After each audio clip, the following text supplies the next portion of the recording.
So let's pick up where we left off, which is on Daf Gimel Amud Beis. Excuse me.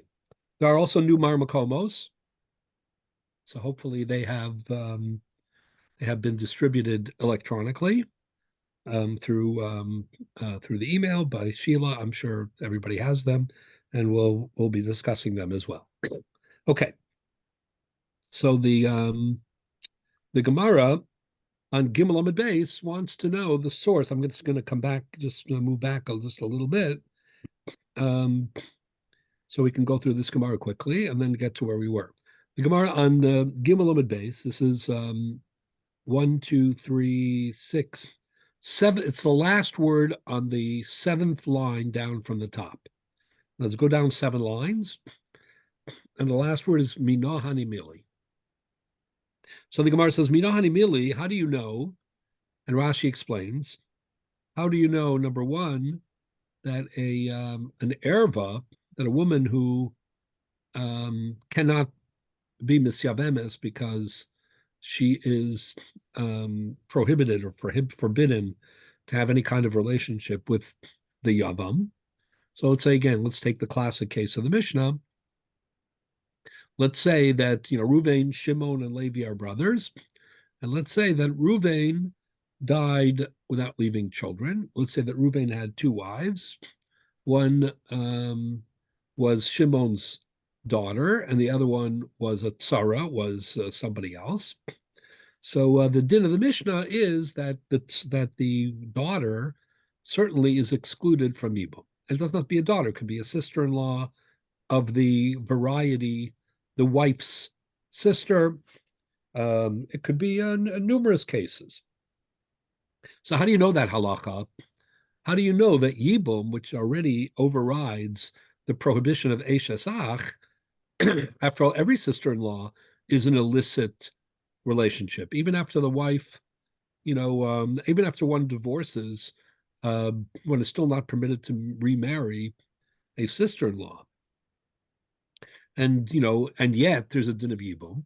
So how do you know that the din of Yibum doesn't also override Bito, his daughter, or Achos Ishto, his wife's sister? So that's part of what the Gemara wants to know. Minani, how do you know this din? And in addition to that, the Gemara wants to know, according to Rashi, how do you also know the bigger chiddush?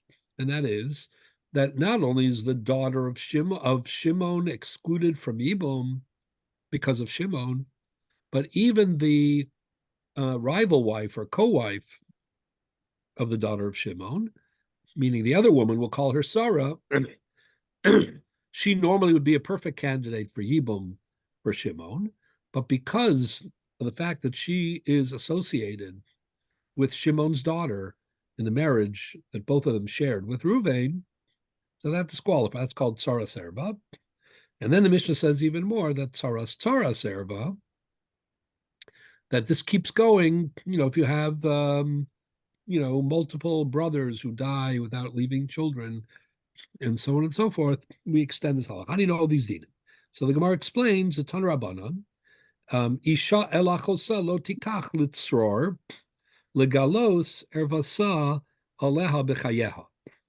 So it's a little bit of a complicated limud source, but it's a very fascinating one. The pasuk says that a woman and her sister cannot be married to the same man as long as she is alive, meaning your wife's sister is out of bounds even after a divorce. But the way the Torah says it is, Isha lachosa lo tikach, you can't marry her. Litzror, the word litzror seems extra. Legalos ervasa, and the word aleha is superfluous. Bechayeha. So the drasha is, aleha ma Talmud lomar. What is the extra word aleha meant to teach you? So the answer is the Vishanemar. There's another pasuk in Parshas Kitetse.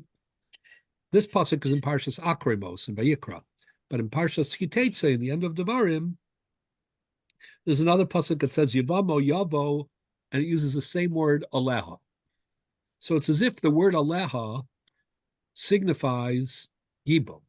So when it says you cannot marry Achos Ishto, your wife's sister, aleha, what that teaches you is even in a context of Yibum, in other words, even if two brothers married two sisters, which can happen, right?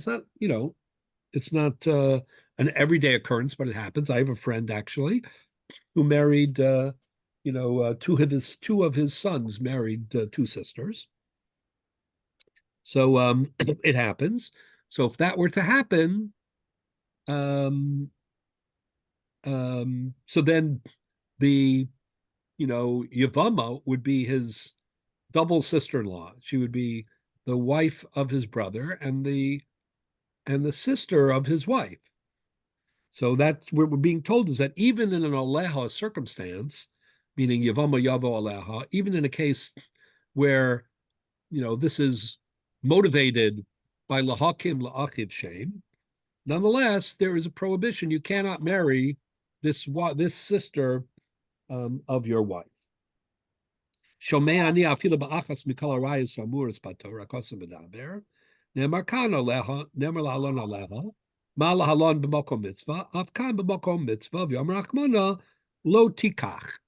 So that is the source that teaches you that if there's any other erva in the mix, in addition to the fact that she is Eshes Ach, the wife of your brother, then there is no yibum.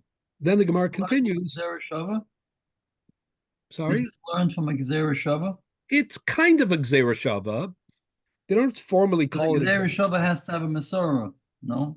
Well, yeah. So I'm not sure if it's really a Gzera Shava or it's more like a remez, but it's a hardcore limud of some sort. Meaning the word aleha signifies yibum, and it teaches you that the din of achos isha is going to apply. The true Gezerah Shava is hard to anybody to disagree. Well, no one does disagree here, so that wouldn't be a problem. But the Gemara doesn't call it a Gzera Shava. So it could be that they're seeing it not as a Gzera Shava, but as like a remez, which we sometimes find as well. Like the Gemara in the beginning of Bava Kama, for example, brings sources from Nevi'im and Ksuvim, and the Rishonim say you can't learn dinim of the Torah from Nevi'im and Ksuvim. So they say, oh, Gili Milsa Bi'almai. They're definitions. They're not limudim. So it could be here also. The word aleha, is the Torah's short way of referring to the circumstance of Yibum. And we're being told that achos isha, that the wife's sister is prohibited even where there is the counter pressure of Yibum. Then the Gemara says, Eli Elahi, Sarasa Minayin. How do you know that even the co-wife is excluded? What we've been discussing it extensively. Says the Gemara, Talmud Lomar Litzror. The word litzror is also superfluous. What does it mean? To bundle, or it can mean a tsar, meaning a rival. So what is that supposed to mean? Meaning, not only is the achos isha, not only is the sister of your wife excluded from Yibum, but even her tsara, even her co-wife or rival, even the one bundled with her, even she is excluded from Yibum as well. That's the makar, according to this Gemara, that tsaras erva is excluded. Says the Gemara, Ein li ela tsarasa.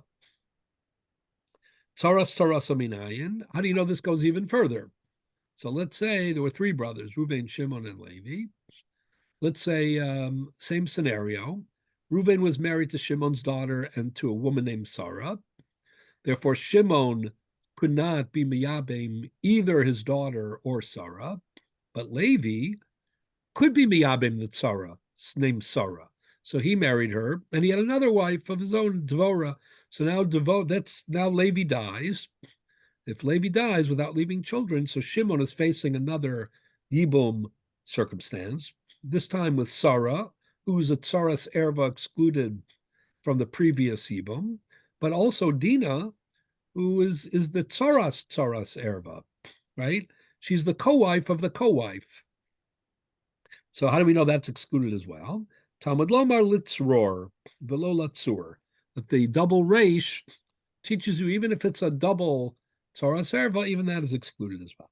Okay. So this is the makar, this is the source for three dinim according to Rashi. One, that any erva is other than Eishas Ach is excluded from Yibum. For example, Achos Ishto. Two, that even at Tsaras erva is excluded. Three, even at Tsaras erva is excluded. Okay? So then the Gemara says, Ainli alachos isha shara rayos minayin. This is very interesting. So the Gemara says maybe you could distinguish between the wife's sister and other arayos. So that's very strange. Why is that strange? Because if anything, the wife's, this is what we've talked about, the wife's sister is a more lenient erva than other arayos. Because it's only b'chayaha. Almost all the other arayos are bein b'chayaha and bein b'misasa. For example, a daughter-in-law or a mother-in-law or a stepmother, right? All these prohibitions continue even after the connecting relative, has died. The only exception is the sister of your wife. If your wife dies, then there's a permissibility. But if that's the case, so it sounds like Achos Isha is the most kal, the most lenient of the arayos. So how could the Gemara think that maybe every erva you would say yibum? The only erva you wouldn't say yibum to is Achos Isha. Very strange. So I want to suggest the following, and that is, the reason why everything depends on the lifetime of the Achos Isha, in part, is because the mechayev of this erva is the hurt feelings or the relationship to your wife. So maybe what the Gemara is trying to tell us, in a way, is that as much as it's a mitzvah of yibum, or what you could have thought, is that as much as it's a mitzvah of yibum, which is something that you owe to the legacy of your brother, that cannot come at the expense of an even more close bond that you have, and that is with your wife. Meaning there are two sisters-in-law out there in the world. One is the wife of your brother, and that's the subject matter of Yibum. And it's there that we say, Ki yeshvu achim yachtav, right? Uben umes uben ein lo, right? Yizchayv lahakim laachiv shem b'Yisrael. Meaning, what would be a terrible betrayal of one of your closest relatives, your brother, turns into a noble, preservation of his legacy. How does that actually work? It's funny that I'm thinking of this now, but like, if your brother has a child with your wife, then it's like his child. I mean, intellectually, it's bizarre because it's not really his child. Like, right. How many men want their brothers to have wives with their wife? I mean, if you think about it. So in terms of kabedes avicha v'yasimecha, and in terms of, she'er basar, and even in terms of nachala, inheritance, the child is the child of the real father, meaning of the brother. Obviously. So how does it benefit the brother? No, it's because it's a legacy. Since this child was this specific child, with this specific DNA, was produced, this all goes back to our Hakdama. Like the Sefer Chinuch will tell you, well, the person that's closest in the world, to the brother, the two people closest to the brother who died in the world are his wife, Ishto Kegufo, right, and his brother. Okay. Achim Yachta. So if the wife, his wife, now that he's deceased, and his brother, are going to produce a child in a way that's kind of like a legacy, intellectually, spiritually, not physically. I agree. I should have asked by the Hakdama. I don't know why I'm waking up tonight, No. But I don't know. I'm just thinking intellectually, and maybe I'm going on a tangent. Jacob, I'm not criticizing you. Yeah, I'm just quoting something that we saw. The Sefer Chinuch's idea is the idea that you're putting together the people who are closest in the world, value together, right? Understand? To this deceased man, And like, and they're doing this project, whether the So, project, right? so the idea is you love your wife so much and you love your brother and you're not here and you want them And to be they're together going to to bring up a sustain child some sort in of your, relationship. as a legacy. They're doing this as a legacy for you. It's And deep. therefore the values that you reflect, are going to be, perpetuated, in this way. It's Yeah. almost like, that's the mission. That's the goal. I mean, we It's have like, let me say it this way. When you name somebody, and that's not the After same. your grandfather or whatever, yeah. Or your Yeah, great, yeah, Shmo, we say, mishpacha. Chazal say Shmo Goren. So there Yes. are two ways to understand that. One is a mystical way, and they're not mutually exclusive. The mystical way is to say, that you've given this name and there's a part of the, child, that is connected to the name. That could very well be. But I think there's also, in addition, there's a very rational explanation, right? When you name a child after somebody who you valued, right, and you're doing that to honor them, right? So, that is a testament to their impact and the likelihood that that name, like if you ever go to a bris, we all go to brisses. So the father gets up there. I did it too. Baruch Hashem, I had plenty of opportunity.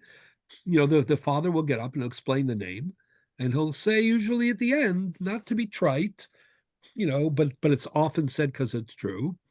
We're the part of the reason that we're giving this name is that the values and the special contribution of this name should inspire, it reflects our affection and our respect. And, we hope that this child lives up to the great name, of this person. Now, again, there can be all sorts of reasons why people make names. It's not always the case, but well, you understand. So how much more is that true when you have a situation of Yibum, which is there's an Isser Eshesach. Normally, this is an illicit, prohibited relationship. but, It's a great but betrayal of the brother. But the point is that the brother died. He didn't leave a legacy. So instead of being a betrayal, you're doing something that is uncomfortable, but you're doing it just to honor his legacy. So you take this is the Sefer Chinuch's explanation. So you take the two people closest to him in the world, the person who he grew up with, in the most proximate way, his brother, and the person who he chose, and legally is closest to him, namely his wife, and they're going to join, this mission, they're the two who know him the best. I'm not saying it has to be this way in real life. But structurally. why don't we look at two things? Number one, the fact that the Torah had to tell us this also in a strange place all the way, and it's out of context. It's the exception, I think, to some degree, for us to try to look at the logic of it. The Torah is telling us that I'm doing something unique. Okay, that's number one. Number two, the Talmud tells us all the time that a person that dies without a child, a person doesn't have a child, forget about dying, is like a dead person walking, so to speak. Now that's Right. shouldn't be taken literally, but so if you put the two together, you can see that there is a strong sense at some level, whether it's Kabbalistic or whether it's whatever it is, to say that the person dying without any child left over is a very problematic situation. Now, why and what and whatever is above my pay grade. But Well, I'm not sure you're arguing with me. I think you're just saying less. no. What I'm saying is that the Torah having to point it out is something you have to do. It means that it's out of the ordinary. It defies logic. It's a fundamental breaking of the rules because it overrides the Isur of Eshesach, and it overrides the very concept. But at the same time, we have in the Talmud repeatedly telling us that there is something a piece missing from a person, even in his lifetime, if he doesn't got, Oh, of course, if it wasn't for that, there would be no justification to do this radical thing. I'm just trying to explain that what the radical thing is structurally is the most optimal way to produce, a child who is going to be inspired by or represent, a legacy for, the person who you're doing this for, because it involves, that's what the Sefer Chinuch, it's not me. The Sefer Chinuch's idea. The Sefer Chinuch says you're taking the two people closest to the brother, and they're going to produce the DNA of this child, the physical DNA and the spiritual DNA in terms of chinuch, in terms of what should be. That's what I mean by Shmo Goren. But it's much more than that here, and that's what's happening. But what I'd like to say about Achos, my question before was, how come the Gemara thought that there would have been? It's not true lahalacha, but the Gemara thought that you need a limud to tell you about Mematzino, which we'll see in a moment, that all arayos are excluded from Ibum. Maybe only Achos Isha, only the sister of your wife is excluded. So I was asking, why would that be only her? On the contrary, she is the most lenient of the arayoses. So maybe that should be suspended for Yibum. But the more severe ones, they should be suspended. But the answer that I'm trying to give is as follows. And that is, part of Yibum is about the wife, and the brother, joining forces, as I say, and breaking the rules properly. They're supposed to break this rule in order to, accomplish, this extraordinary goal. But to do that in at the same time, to rain on the parade, to savage the relationship with one's wife for the sake of honoring the legacy of your brother, right? That we don't allow. So Achos Isha, the other, to basically permit, one sister to sacrifice one sister-in-law, let's say, in order to, benefit, a brother and the other sister-in-law, doesn't make sense. So I don't think it's a coincidence, that Achos Isha was singled out in this way. Okay, I'll just add one other point, and that is we saw already that the Ramban on Gimel Amud Aleph had an interesting comment. The Ramban said that, in most relatives, most arayas through relatives or through marriage, the individual has no choice. Like my, the stepmother, let's say, or the daughter-in-law, right, are chosen, by the son and by the father. But the wife of the sister, not a choice of the sister, but by choosing to marry the sister, it's a choice of him to become related to her family members. Now, the question is, why wouldn't this also apply to her mother, things like that? But let's leave that aside for the moment. But at least that's what the Ramban says. The Ramban says that Achos Isha is a more chamor arayos because it is entered into voluntarily by choosing to marry your wife, right? You choose to expand your family to include her relatives, her sister certainly, who's a contemporary, and therefore you choose to put her off limits. So in that respect also, Achos Isha, is more severe than Eshes Ach. Well, are we saying once you marry Kalaso, someone, you What? implicate that you can't be with other people? Meaning, by marrying anyone, that constitutes you can't be with certain people. Correct. That's what All we're I'm saying? saying is the ones that are a consequence of the wife's relatives, right? That's more of a choice that you make when you join her family. It's not a choice when it's your father's wife or your son's wife, because they make that choice. In other words, you have an option. You entered into the marriage freely, we're saying. And by entering the marriage freely, you in return create isurim on her relatives, as opposed to you're not in control of what your father does or what you inherit, and those are upon you no matter what. Correct. Exactly. Okay. So then the Gemara continues, and the Gemara says, but this isn't the case. I mean, we could have singled out the sister of the wife, but we don't. So the Gemara says, how come we don't? Well, how do you know that? So the Gemara says, Umras ma achos isha miyuchedes shehi erba, because the common denominator of achos isha is that simply that she's an erba. V'chayavan al zdona kares, al shigos achatos, v'yasur liyavam, af kol shu erba, v'chayavan al zdona kares, al shigos achatos, asura liyavam. Okay. Then the Gemara says, Ein li elahain, Sorosei minayin. So it's a similar problem.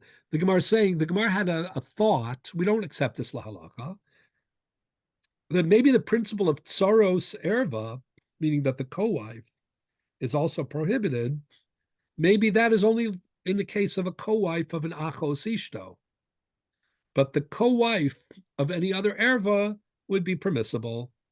Again, it's an echo of the same idea. Why would you think that achos isha is more severe, and therefore it extends even to a co-wife, when achos isha is more lenient?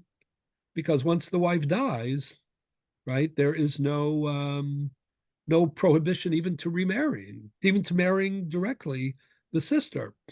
But once again, I think it's the same idea, and that is, as long as she is alive, right, the issue of achos isha revolves around the status with your wife, and compromising that in order to value further, the legacy of your brother is not something that the halakha will countenance.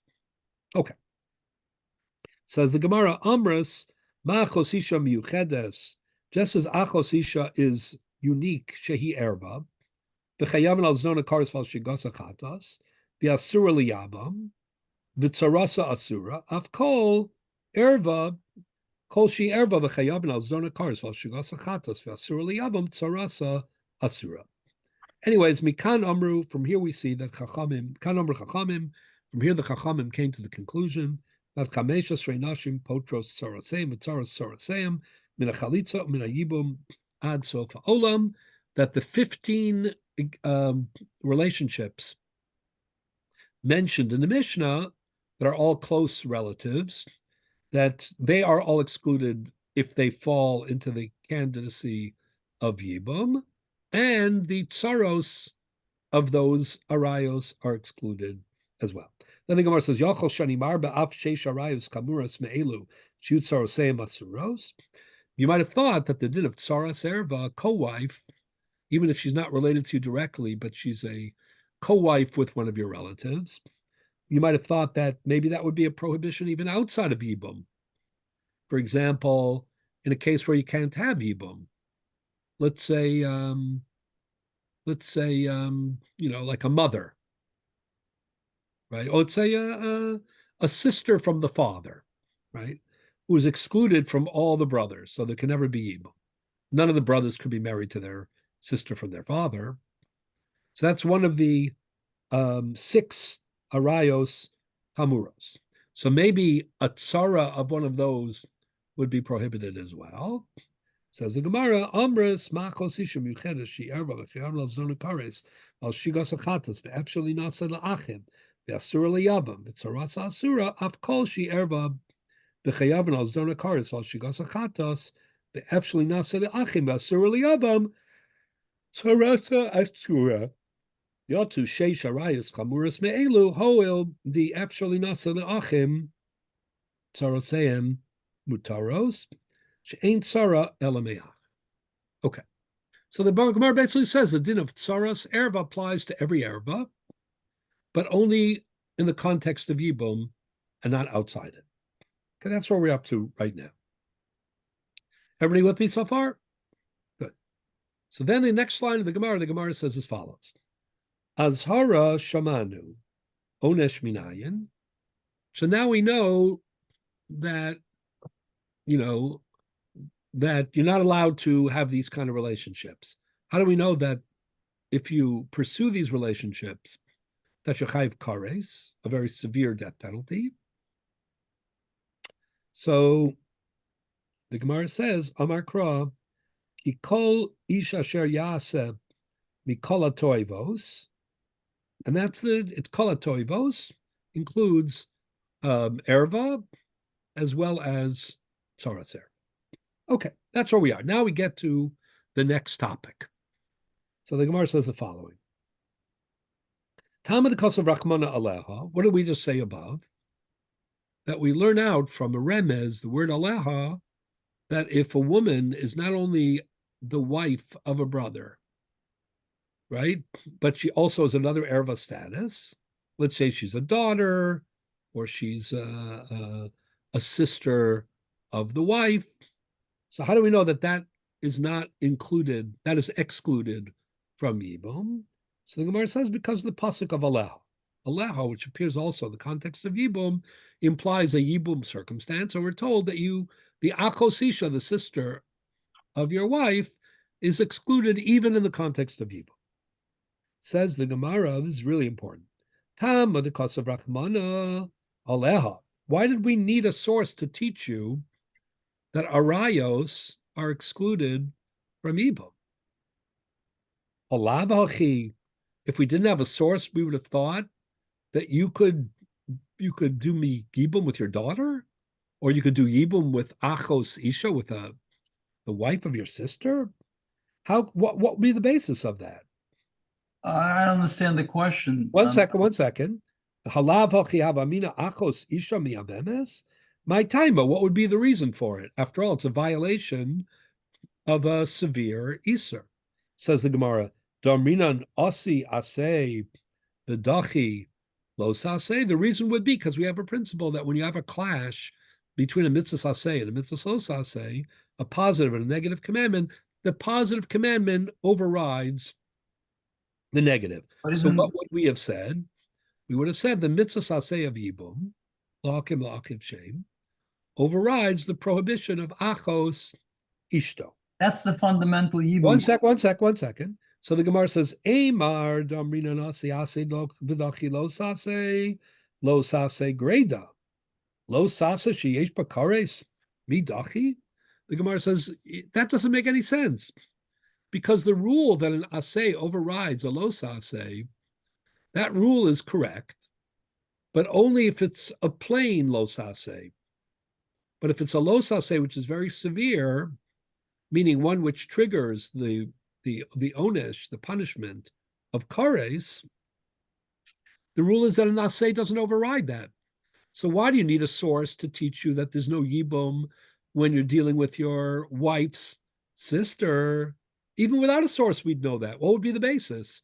Aseh of yibum overrides the lav of achos isha. It's an aseh. It's a lav sheish bakares. We have to go back sheish bakares. the first question. First fundamental question, which was answered by a pasuk in the Torah, is how can we actually have this relationship in the first place? Once we have that answer, so the Gemara is then saying, okay, if you can do it with the wife of your deceased brother, why can't you do it with any other Arab? Right. So in other words, you have to first start with the asadocha losa that doesn't come into the picture, because if that was the question, you couldn't have the first yibum in the first place. So not necessarily. Only if you assume that the first yibum is based on asadocha losa sheish bakares. So that's what I'm about to show you. That is the debate in the Rishon. Then you wouldn't need to have a pasuk if that was the case. We have a pasuk that tells us about yibum. Right, so maybe it's the pasuk that teaches you that. The pasuk teaches you. Pasuk is teaching us it's the mitzvah saseh. bakares. No. The pasuk teaches you that v'yibma, that it's a mitzvah saseh. But maybe it also teaches you that a mitzvah saseh can be docha even a lav sheish bakares. So you see, that's Tosas's question. So let me get back to where we were just for one more second. This is going to play out in the debate between the Bali Tosas and the Ramban, or the Ramah and the Ramban. This is the question of Hutra and Dechuya. So one more time. The Gemara said you need a source to teach you that we don't say Yibum when there's an Ereva, an additional Ereva. And the Gemara says, why do you need a source? It's obvious. What would be the rationale? Ase dochalos ase. That doesn't apply when there's kares. So what I'm going to show you now How do is we know there's chorus for Tzora? for what? How do we know that there is chorus for Tzora? Forget about Tzara. We're not talking about Tzara at the moment. The Gemara proved that in the previous line, but you forget about Tzara. We're talking about Erva. Make it easier. Achos Isha. The Gemara says you're telling me the only reason that Achos Isha, the wife's sister, is excluded from Ibum is because of a pasuk. On what basis would it ever be included? It's an aseh sheyesh. It's a lav sheyesh bakares, and ein aseh dochalos aseh sheyesh bakares. So there's no basis to be mat here. Now you're asking a good question. You're saying We open the door with the what? pasuk. We open the door with the pasuk. Once you open the door, the game. Which pasuk? The one that tells you that you should do yibum with your brother's wife. With your brother's wife or your wife's sister? No, right now we're talking about the yibum in the Torah is with your brother's wife. Right, but that's not what the Gemara is talking about. That's what Tosfos is going to talk about in a minute. The Gemara is talking about something more ambitious. The Gemara says, why do you need a source to teach you that your wife's sister, who is also the other sister-in-law, who is also your brother's wife, she's a double sister-in-law, right? Why do you need a source to tell you that she's not subject to Yibum? Of course she's not subject to Yibum. The mitzvah saseh doesn't docha the kares. Now you're asking a different question. You're saying, well, then how does any Yibum work?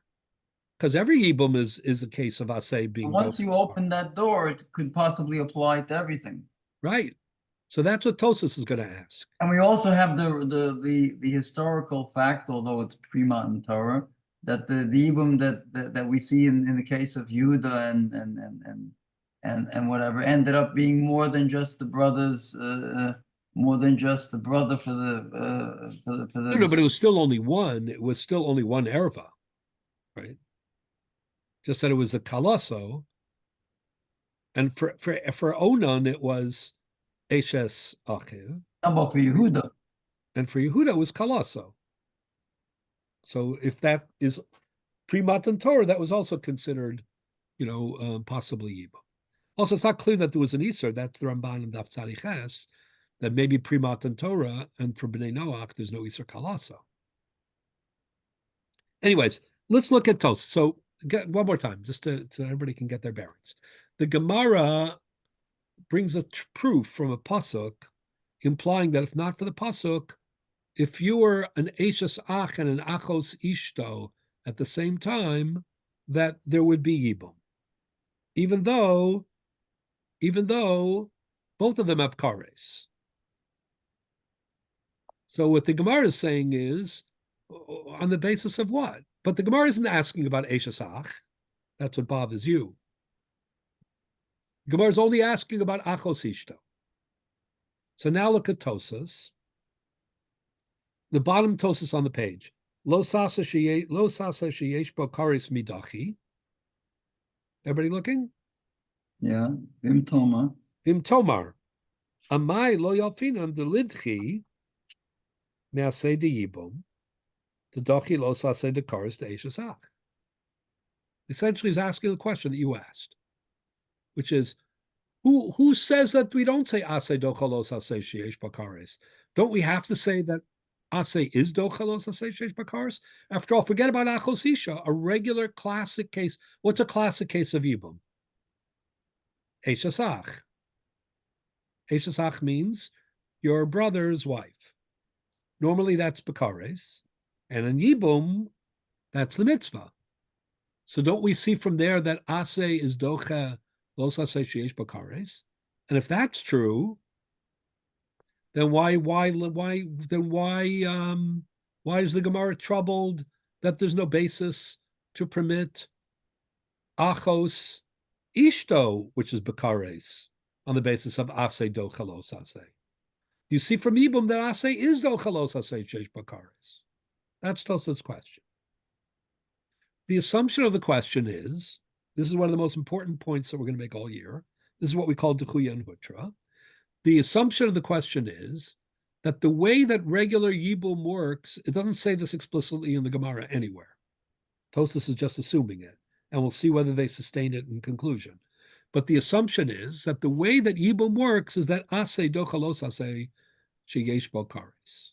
But it's based on aseh dochalos aseh, meaning there's a mitzvah aseh vibum, there's a violation of eshesach, but you override it on the basis of this principle, even though there's kares. Is that the only way to explain Yibum? How Yibum works classically in the case of eshesach?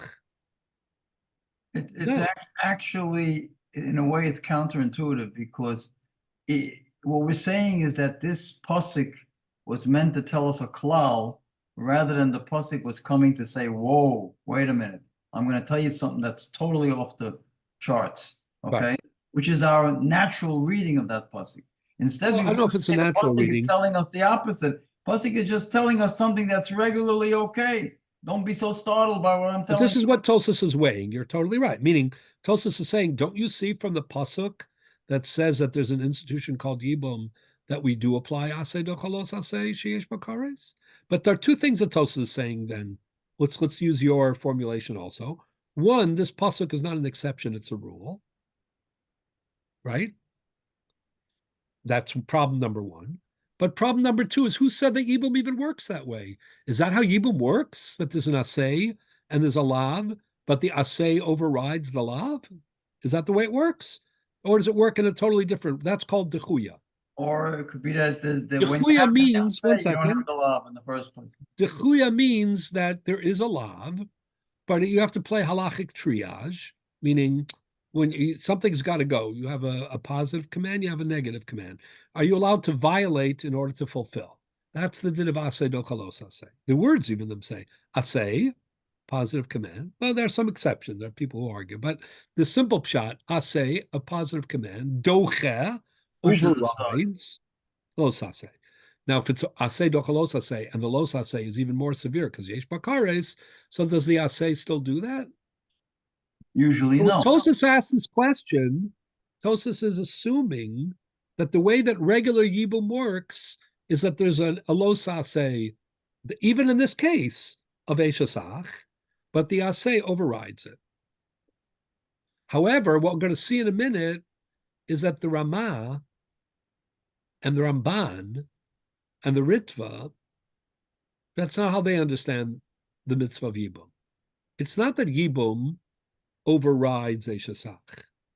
It's that when there's a mitzvah, when there are no children, and there's a mitzvah of Yibum, then there is no Isur eshesach. It's not overridden. It's not that you're allowed to violate for a greater. When we say you can, docha means for a greater good, right? Meaning you are violating, but it's a permissible violation because you do a greater benefit. This is a big debate in a lot of things. Let's say pikuach nefesh, right? Human life, sanctity of human life, right, is takes precedent over almost all other halachic, Right. presuppositions, right? With the exception of rotzeach, murder, Oh, deserve. Ilya Rayos, right? Avodah Zarah, fine. When we say that pikuach nefesh overrides other isurim, there's a debate there also. What does it mean? Does it mean that let's say you're dying, you're starving, you have to eat trephus, you have to eat pig. The only way you're going to keep alive. Are you allowed to do that? Sure. Are you violating the Isur of Chazir, but you're supposed to because of the greater good?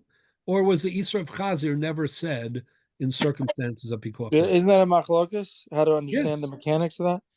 Yes, that is a machlokas. Well, that's trying to- Chaim's comment when he said What I'm trying to show you is that here there's a parallel machlokas about Yibum.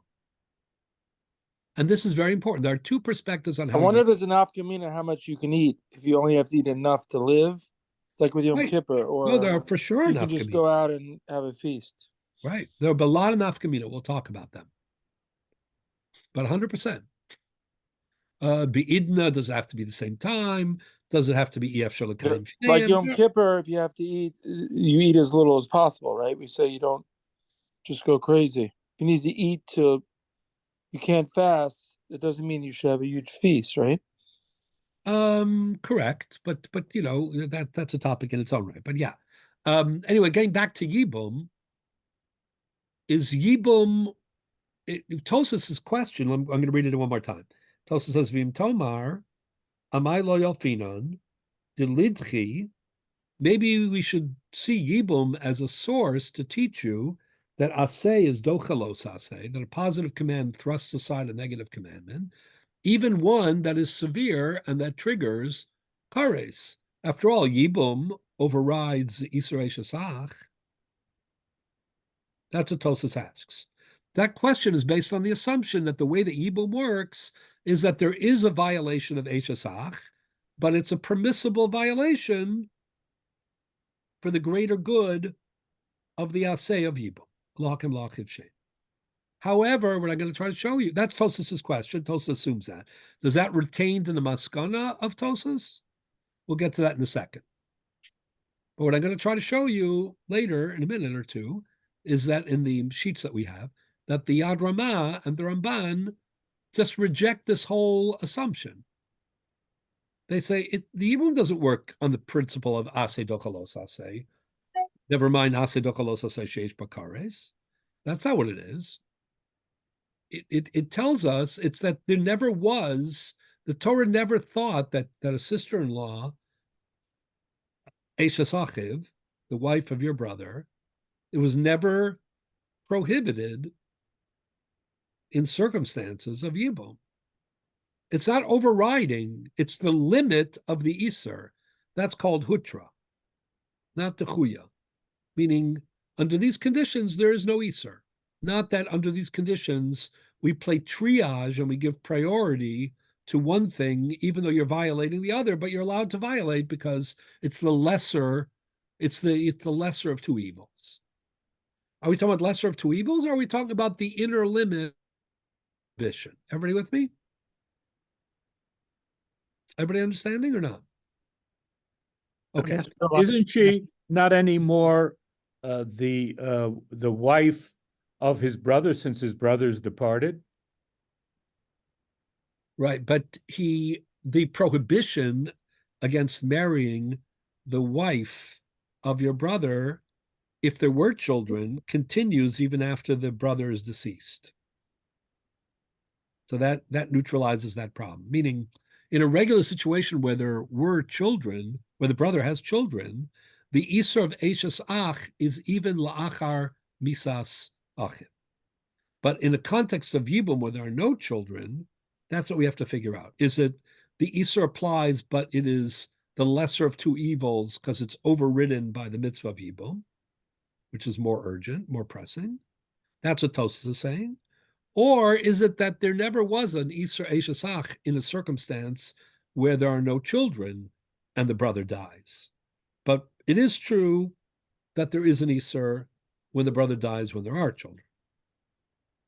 Okay? But it was a good thing to explore. That's good legal thinking. Just so happens that that's the test case, that's the litmus case, that proves it's not, we can eliminate that. Okay, so Tosas, that's what Tosas asks. The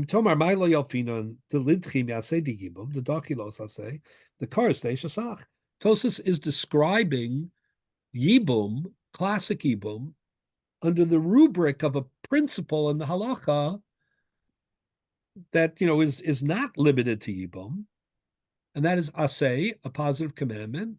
Docha overrides a los aseh. It never says in the Gemara anywhere that the Yibum is based on aseh docha los aseh. This is Tosas's version of it. In our Gemara, isn't that what it's saying?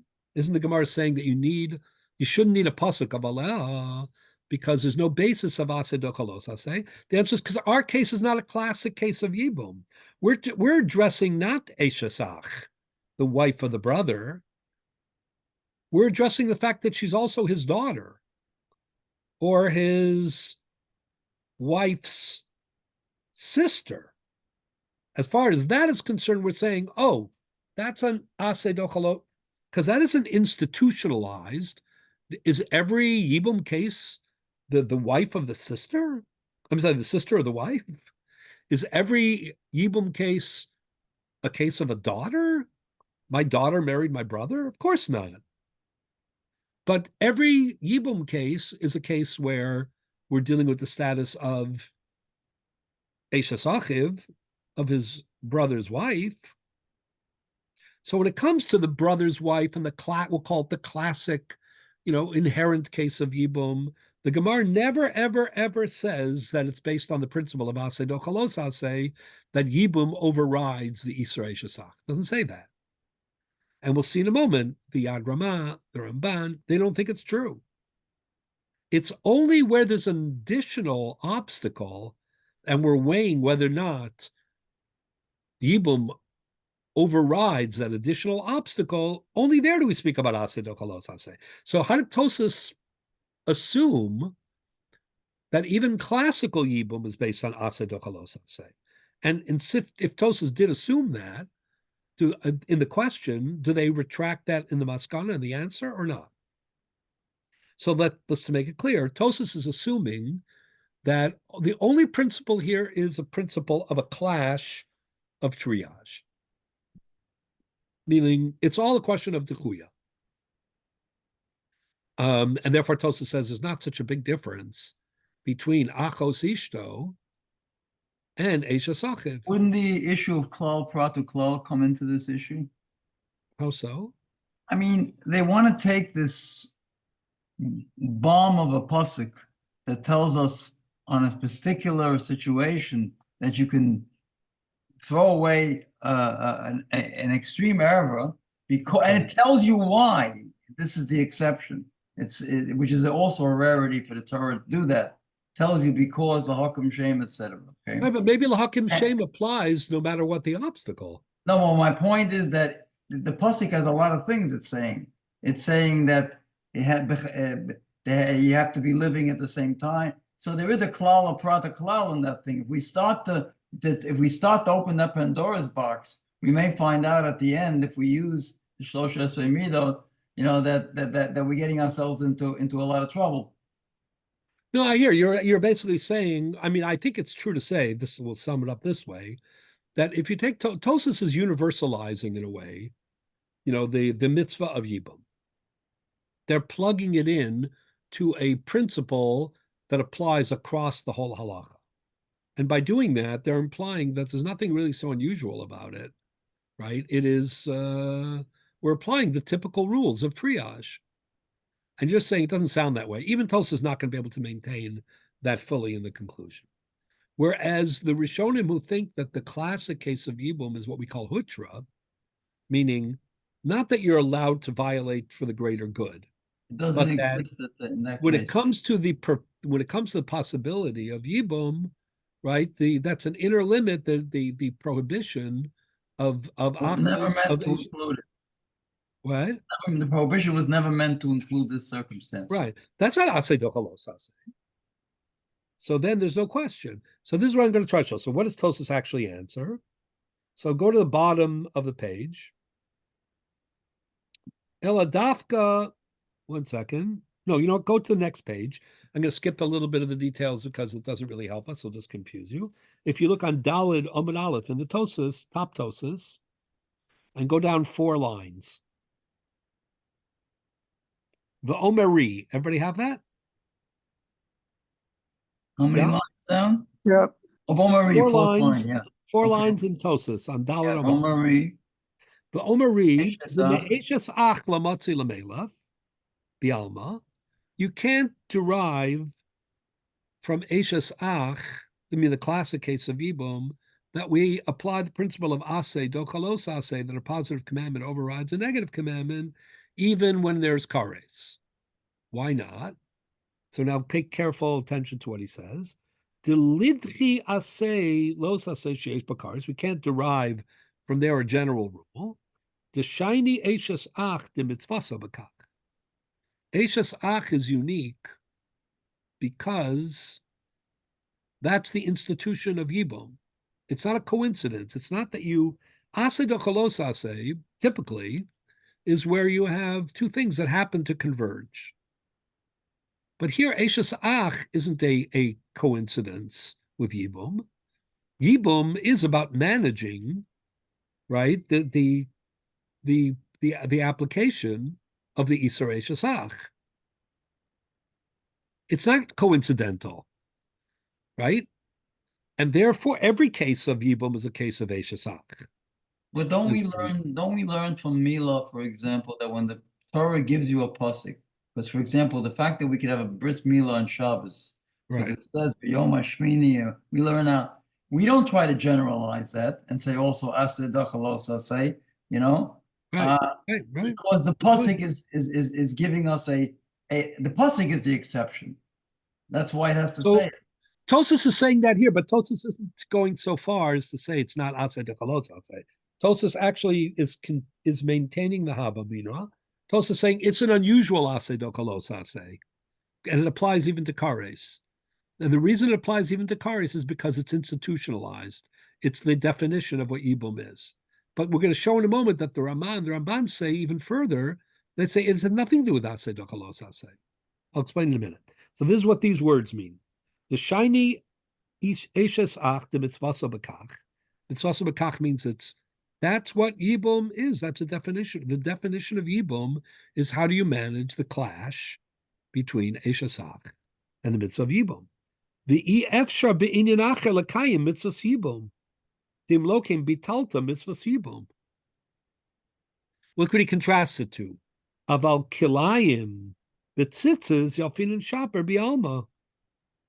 The ilo mekayim mitzvahs tchelas bepishtim mekayim betzemer. Right? The mitzvah of tchelas and tzitzes, it's not institutionalized that there's always kilayim. It depends whether the beged that you're using is tzemer or pishtim. So if you happen to have kilayim, right, that is a conversion. That's a coincidence. Tosfos wants to say here But in the that case of Yibum, there's no coincidence. Tosfos is saying here that in Kalayim you have a choice, and here you have no choice. So It's Tosfos part of trying the to say that institution. any asay where you have no choice is docha also say with chorus. Yeah, but Tosa still maintains that it's that the classic Yibum, he didn't go back on. Tosas went back on one point. Tosas, let's say it this way: the question assumed two things. Number one, that Yibum is based on Aseh Dochalos Aseh, and B, that it's a classic Aseh Dochalos Aseh.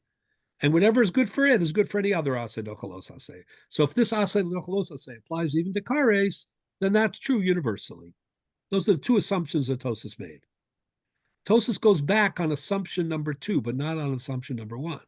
Tosas says it's true that classic Ibum is based on Aseh Dochalos Aseh, and that it's a clash, but the Aseh wins out.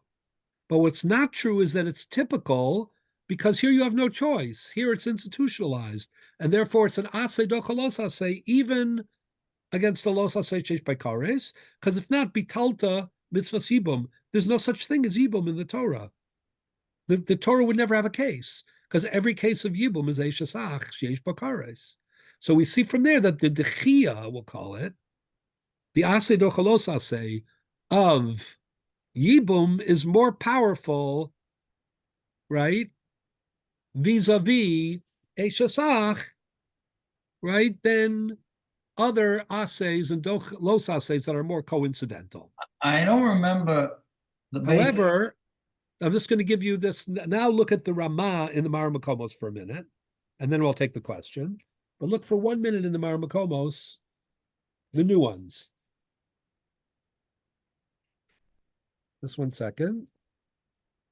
Let me tell you what page it's on. This is going to be on page 2.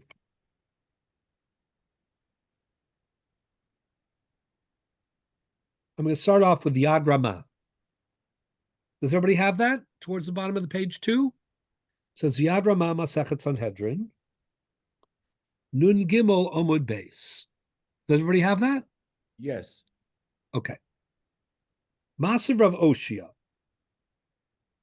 Isur mitzvah, Isur kedusha. I'm gonna skip a couple of lines. 1 second.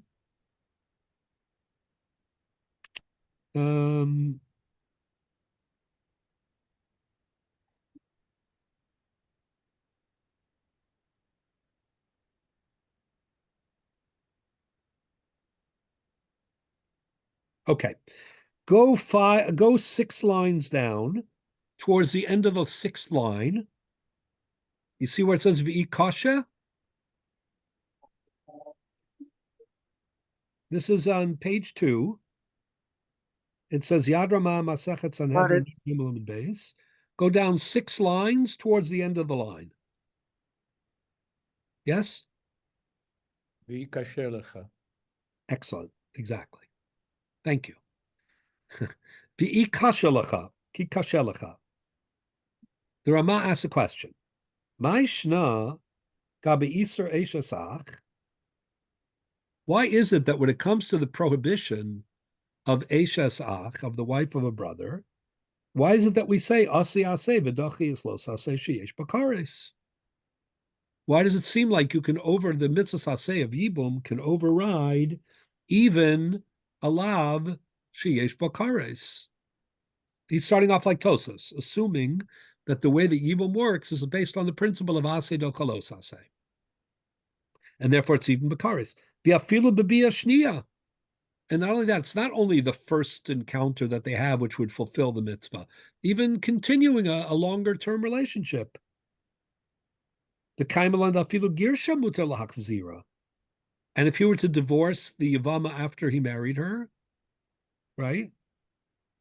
He'd be able to remarry her again if she didn't remarry in the interim. Meaning, why is this possible? What happened to Eshasach? The iluga bechai velosase karmin the loasi ase v'dakalosase elavabia rishon. But when it comes to chai velavin, right? The Gemara says it's based on ase dakalosase, and we only allow one encounter because that's the mitzvah, and anything beyond that, since it's a losase, we restrict it. So listen to the answer. The question is based on the assumption that classical yibum works midin ase do kalos ase. Positive commandment overrides a negative commandment, meaning the negative commandment is there, but it's for the greater good. We override it. That's the question. So if that's the case, he's saying, how come we're not limited? Why shouldn't we limit it just to be a Rishona, just to one encounter? That's what the mitzvah is. Listen to the answer. Lo tikshilach. You shouldn't ask that question. Why not? I mean, the answer is the shiny iser eshasach, the prohibition of eshasach, of the wife of a brother, is different. It doesn't work at all midinase dochalose against Tosas. The kamad b'chi chamidchi b'makom yibom. When you negate the prohibition of Eshes Ach in the context of Yibum, lav mishum da'asi ase v'dochalos ase hu demidchi. It's not based on the broader principle that a positive commandment overrides a negative commandment. Ela mishum, the reasoning is kivan de lo mishkachas Yibum elagabe Eshes Ach, since institutionally, by definition, all cases of Yibum are cases of Eshasach. Mimela Shamas, you obviously have to come to the conclusion, Delo Asarachmana Eshasach Ela Shalo B'Makom Yibum. That's Hutra, basically. Hutra, that's the Ramaz formulating. The Ramaz, the first of the Rishonim that I know, maybe the Rambam in another way, yeah. I guess the Rambam also, but the Ramah even more explicitly is formulating Hutra. What he's saying is it isn't Ase Dochalos Ase. Tosa says it's Ase Dochalos Ase, but it goes even further than a regular Ase Dochalos Ase because mitzvaso bekach and yefsher belokach. The Ramah is saying the whole assumption is wrong. It's not Ase Dochalos Ase. It's Hutra, meaning the prohibition of Eshasach was never said b'makom yibum when there are no children. Kagon, Hecha, the Yesh Lo Zera. It's only said when there are children. Aval Hecha de Meis below Zera, when the brother dies without leaving children, Lo Osra Torah. The Torah never prohibited an Eshes Ach under these conditions. Gamtul Hachi, Shari, Afilu Babia Shnia. That's why we're not parsing it. We're not saying, oh, only the first encounter, because that's the mitzvah. Anything beyond the minimum is the Isser. No, the Isser doesn't apply. Why shouldn't the mitzvah be have to wait until there's a child? Why is it just the first encounter? That's a different question, because the Gemara only says, Yivama Yavo Aleh, B'Yibma. But it says lahakim shem. No, I understand. The goal is lahakim shem lachiv, but this is what the Gemara says explicitly. It could have been different, but the Gemara says this explicitly on Daf Chaf Amud Beis. The Gemara says that in the case of Chayve Lavin, let's say Grusha Lekoin Hedjot or Almana Lekoin Gadol or Mamzeres, Yisrael, that it's based on Aseh Dochalos Aseh, but only because that's not Kares, but only Bia Rishona. And Midrabanan, they said only Chalitza, but Midoraisa would be only Bia Rishona. So that's Ramah is asking a brilliant question. The Tosas asks us also on Daf Chesam base. The Ramah is saying, why isn't any Yibam only Bia Rishona if that's the minimum mitzvah? If you're, triaging and you're trying to figure out how to do the least amount of harm, do the least amount that fulfills the mitzvah, but don't expand. Like you're asking, also has the least chance of accomplishing the goal. No, I understand, but that there's nothing to do about that. The logic of what you're asking is correct, but the Gemara says very explicitly in the case of Aseh Dochalos Aseh that it's only Bia Rishona Midorais. Just for a moment, getting to fundamentals, the Talmud. I mean, we take for granted that the Esed Dochalos Aseh, but not when it's Kores. Well, that's based on the Gemaras. No, so I'm saying. So the question is, it comes from these sugyas in Yavamos. No, so my point is that where is the fundamental start of that assumption that Esed Dochalos Aseh except Ushesh Bokores? It's these Gemaras right here in Gimel and Beis. No. Where's the limud? Where do we learn it out from? Well, so the Gemara says we learn it out from Mila. If you have to keep reading the Gemara, the Gemara has it from Mila, from Shabbos, from it's a whole Shalkavatari. It's a 2 dapim in the Gemara coming up. We're going to skip those because we're going to do some. No, because we were very flippant. At least Tosfos was in basically pushing away this fundamental. Because I know that if you learn any part of the Gemara, the assumption is always as the Dochalos when it's Karas.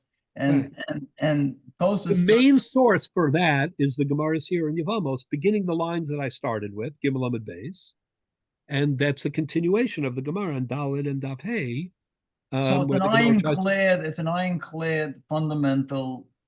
It's the conclusion of most of the Mefarshim based on this Gemara, because most of the Tanaim and Amoraim agree. Not all of them.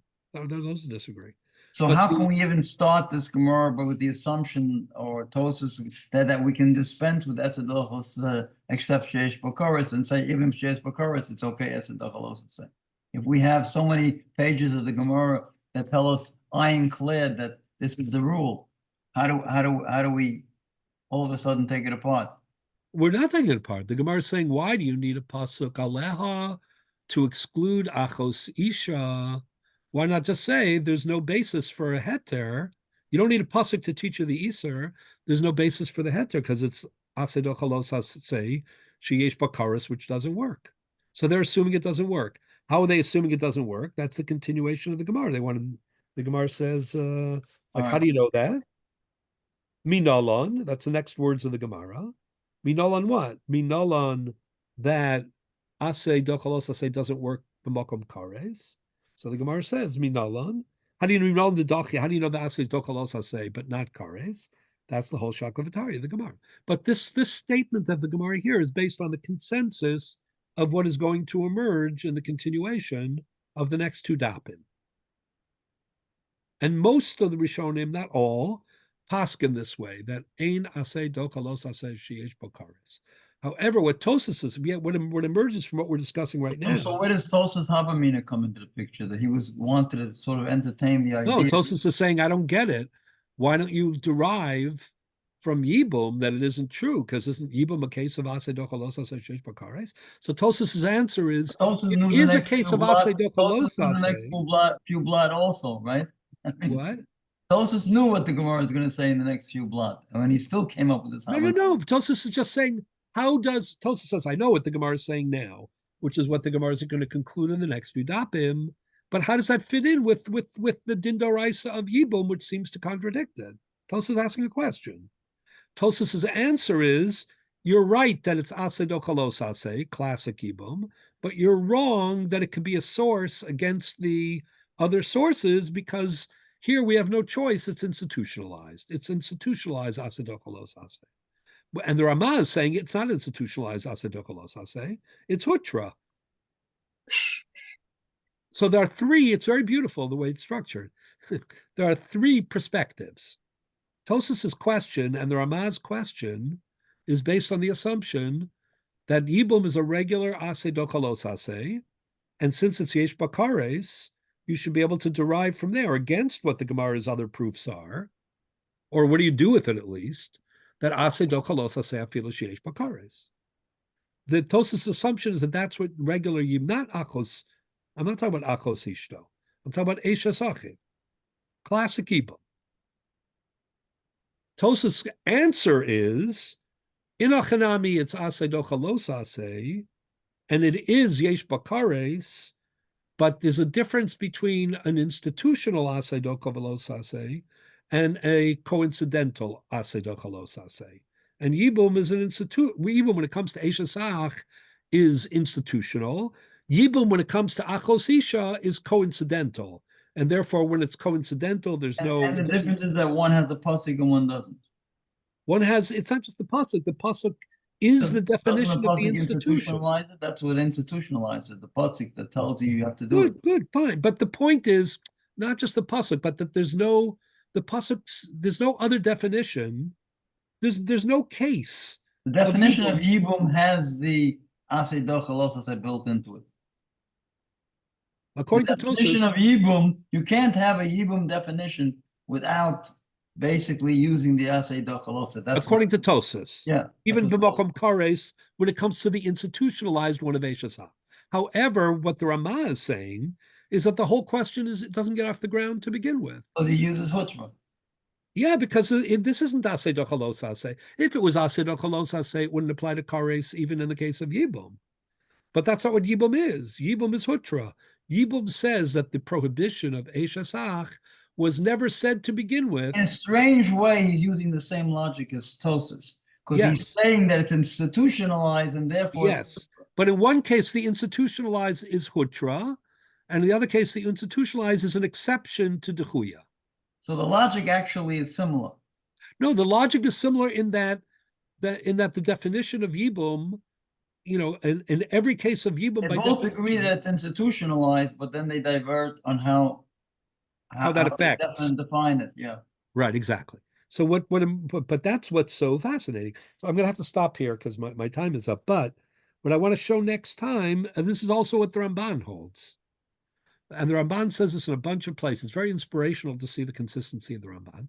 The Ramban wrote a massive essay, more than an essay. He wrote a separate kuntra, a separate treatise on. It's called Torah Adam. I'm sure we mentioned it before. A lot of the dinim of Avelus, of mourning, are have their origin. A lot of the halachos of mourning were influenced by the Ramban's treatment. It's an essay form. He takes, all the different aspects of Avelus and some other Bikur Cholim, Avelus, etc. It's called Torah Adam. And in Torah Adam, the Ramban addresses the question of Yibum. And there if you want, I'll just read one line. It's the piece on top. If you look at the paragraph, there are two paragraphs, the second paragraph. Ramban says, the dummy hamilsa, everybody have that? And then this will conclude. The dummy hamilsa, He says this matter is comparable to Masechet Yevamos, to the Gemara Yevamos. Darmin and Hasam ein asay dochalos asay sheyesh bakares. That in the rule of an asay being dochalos asay, it doesn't apply when there's kares. The Yevama ha'asura alav isur erva eina ola liyibum, and for that reason, if a Yevama, in addition to being an Eishes Ach, has another additional erva, like Achos Ishto, being the wife's sister, then for that reason, since it's Yesh Bakares, we don't say Asedoch, there's no Asedoch Alos Ase. Vihi Gufa Mitzvah Sibum Los Ase Shel Karesu. But the fact is that the Mitzvah of Yibum itself is Los Ase Shesh Bakares. The Eishes Ach Kares Yeshba, because the brother's wife status carries with it kares. Ella asay diavama legabe lav the eshatzach lo mikra dichui. The answer is this is based like the Rama. It's not considered dichui. The halesa ela bahachi, because it's not a convergence or a coincidence that you have a clash, between these two totally different things. This is what the definition of Yibum is. It's where you have to manage the mitzvah of lahakim la'achiv, notwithstanding the omnipresence of Eishes Ach. If it's hutra, what can we say that it, the ervash Eishes Achicha lo tigaleh ela b'makom she'ein banim li'ibum. The leisa ela b'hachi. That's the only the pasuk which says that there's a prohibition in kares is only when there's no children. I'm sorry, it's only when there's children, not when there's no children. Ela b'makom she'esh banim. Al b'makom she'ein banim liyibum. Liyabam. Liyabim. I'm sorry, if in a case where there's no banim, so something wrong with the girsa here, the leisa lakaris v'lo lalav b'hachi. The lamotza miyabim ela b'hachi. It's not that he's violating a kares or he's violating a lav in order to accomplish the mitzvah of Yibum. When you have the circumstances of Yibum, you don't have any Isurim anymore. B'hachanami says, he gives an example, Legabe Shabbos, Ashkechan Avoda, the Dach will talk about the Shabbos. When you bring a korban on Shabbos, in the time when there was Beis HaMikdash, you used to bring korbanos on Shabbos, right? With the Musafim. Was that the Hutra or the Chuya? oh, that's the whole argument. Yeah.